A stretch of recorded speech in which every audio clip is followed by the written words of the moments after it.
9 years, 88 episodes. One neighborhood that raised us right alongside every single character on this screen. And now, in Season 8, Episode 10, it all comes down to this.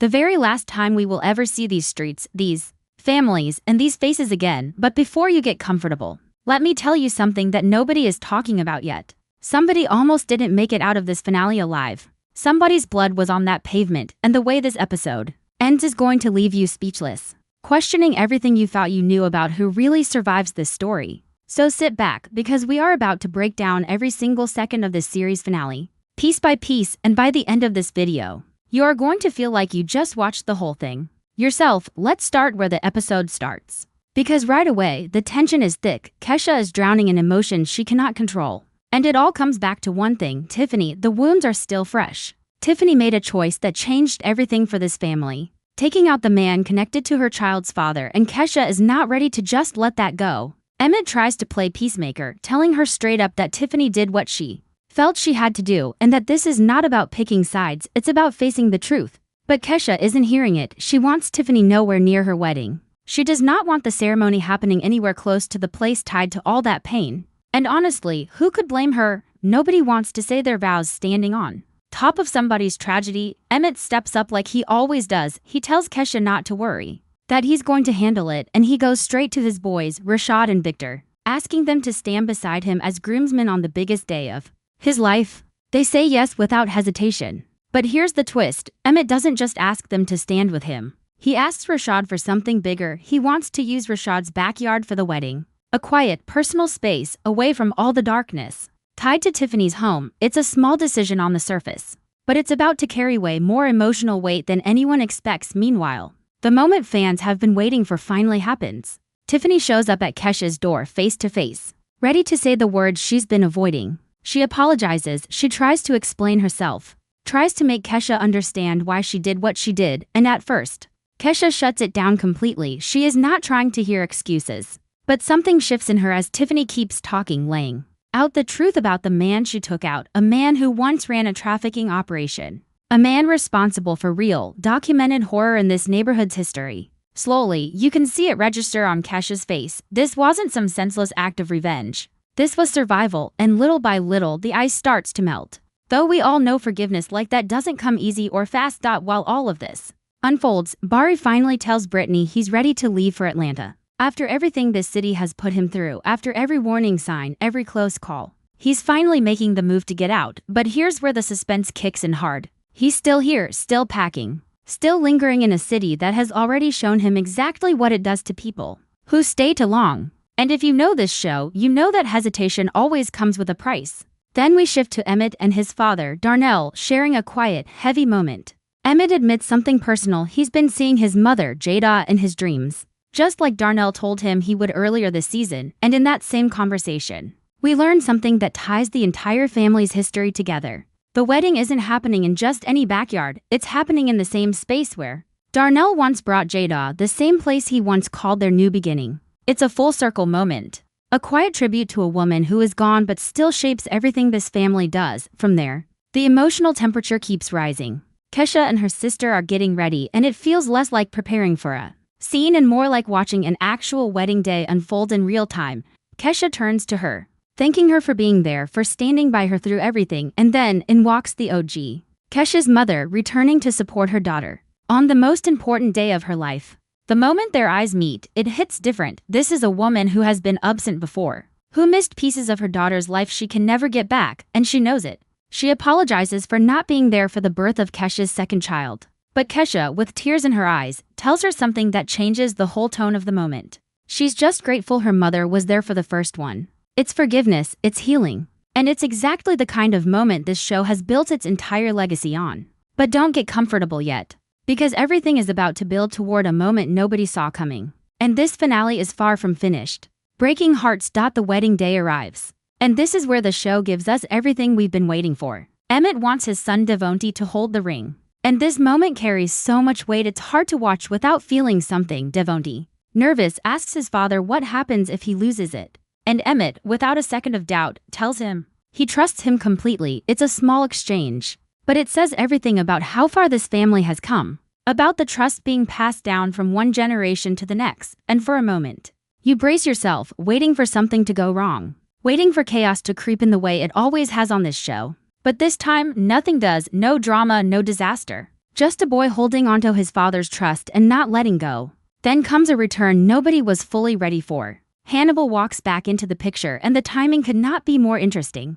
With one dangerous man locked away and another one gone. This is exactly the moment he chooses to resurface. Angie feels it immediately, that nervous energy of a woman caught between two worlds. Knowing she's been entangled with someone else while Hannibal was away, but instead of exploding, instead of turning this into another explosive confrontation, Hannibal does something unexpected. He extends an olive branch. He asks her to be his date to the wedding, calling it their one last dance together. And just like that, the tension diffuses, at least for now. But make no mistake, this woman is playing with fire, spending money that isn't fully hers to bail out a man who keeps finding trouble. And somewhere deep down, everyone watching knows this peace is temporary. Meanwhile, two brothers who have survived everything together sit down for what might be their final real conversation. Victor and Rashad reflect on the road that brought them here, the murder charge they barely escaped, the sacrifices made, the mistakes buried in their past. There's a rawness to the scene, a quiet acknowledgement that no matter what happens next, whatever life throws at them individually, the bond between them isn't going anywhere. They promise never to forget each other, and for two men who have been through hell together, that promise means everything. But while the wedding preparations continue, something darker is stirring outside that celebration. Rafi resurfaces, and he's not here for reunions or forgiveness. He's looking for one person, Bari. He corners someone connected to Bari, demanding answers about where he's hiding, making it painfully clear that this isn't over, that there's unfinished business waiting to be settled in blood. And every second Bari spends still lingering in the city instead of leaving for Atlanta is a second closer to something catastrophic. Back at the wedding, there's a quieter kind of triumph unfolding. One character who's spent this entire season spiraling, wrestling with addiction and self-destructs, stands up and declares he's sober. Starting that very day, he's done depending on substances to numb what he's feeling, done watching himself fall apart in front of the people who love him. And the woman standing beside him, the one who stayed through his worst moments, embraces this change with open arms. They make a quiet vow to never let go of each other again, and for the first time all season, this man finally looks like he might actually be okay. Elsewhere, another relationship reaches a turning point. One couple decides to take the next step, officially moving in together, making a commitment that shows just how seriously they've started taking each other. It's subtle, but it's another piece of this larger puzzle, showing us that even amid chaos, amid loss, people are still finding reasons to build something real. And then, finally, the ceremony begins. The officiant steps forward. There's a quiet tribute paid to a woman who is no longer here, but whose presence is felt in every detail of this day, especially in the choice of location itself. Tiffany, despite everything, stands as part of the wedding party, a visual reminder that forgiveness, however complicated, found its way through. The young boy holding the ring does not falter. A little one plays flower boy, adding innocence to a day otherwise built on years of trauma and healing. And then she appears. The bride walks forward and everything slows down. The show gives us flashback after flashback, pulling us back to where this love story truly began. Back to a moment years ago when everything could have gone differently, back to a near tragedy that almost took her away before this love had the chance to fully bloom. You realize, watching this unfold, just how much these two people have survived just to reach this exact moment. And then, right as she's about to reach the altar, someone unexpected steps forward to walk her the rest of the way, someone the audience has been begging to see again all season long. The crowd on screen erupts, and so will you. But hold on, because what happens next during this ceremony is going to hit you with an emotional gut punch you are not prepared for. And immediately after, this story takes a turn that will leave you in complete shock. The vows begin, and for a moment, it feels like time itself stops. To people who have been through kidnapping, loss, heartbreak, and years of almost was finally stand in front of everyone they love and make it official. The words exchanged in this scene aren't just dialogue, they are the payoff of nearly a decade of storytelling. Every heartbreak, every setback, every moment you thought these two would never make it here. And when they finally seal it, when this union is complete, you can feel the entire neighborhood breathe a sigh of relief with them. This is the wedding this show owed us. This is the happy ending nobody thought was possible after everything this family endured. But even in celebration, there's room for closure. One difficult conversation finally happens between two people whose history has been complicated for years, a marriage that fell apart, betrayal that cut deep, mistakes made on both sides, and in this moment, an apology is offered and something Close to peace is finally reached. It's not perfect, it's not simple, but it's real. And it's enough. Then comes something that catches almost everyone off guard. A bouquet is thrown. But it's not caught by who you'd expect. Instead, it lands in the hands of the one man who spent this entire season being warned that his time might be running out. And in that instant, everything shifts, because this isn't just a light-hearted wedding tradition. This is a signal his girlfriend is expecting their future together. One that felt so uncertain just episodes ago suddenly feels possible, and then, without warning, everything changes. The screen shifts to a house that has held nearly a decade of memories, laughter, birth, tragedy, and everything in between. As one woman walks through it for what feels like the very last time, memory after memory floods back, and you understand in real time that we are watching the true end of an era. But then, just as things seem to be settling into peace, tragedy strikes without mercy. A masked figure reappears, a weapon is drawn, and in front of everyone, in a moment that will leave you frozen, one of our own is struck down, bleeding, gasping,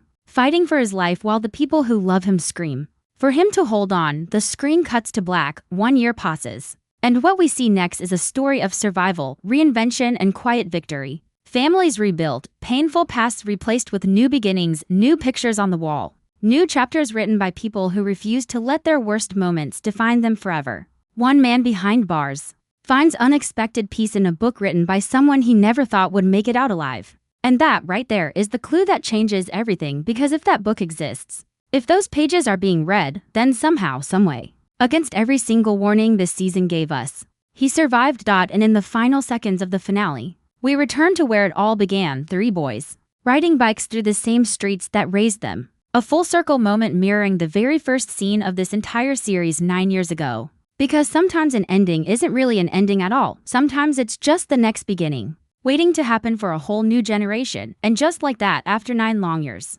after 88 episodes of pain, love, loss, and redemption, this story finally comes to its close. Whether you loved this show or fought against it, whether you watched from day one or found it somewhere along the way, one thing is undeniable. This story mattered. It made us feel something real, and that's rare in television today. So let me know down in the comments right now, how did this finale make you feel? Did you see that ending coming? Did it break your heart the way it broke mine? I want to hear every single theory, every emotion, everything you're feeling after watching this play out. And if this breakdown helped you feel like you lived through this finale with me, do me a favor, hit that like button, subscribe to this channel if you haven't already, and turn on notifications, because we are not done talking about this story yet. There's so much more to unpack. So many characters whose journeys deserve one final conversation, so stay close, because this is only the beginning of how we say goodbye to this legendary story. Until next time, take care of each other.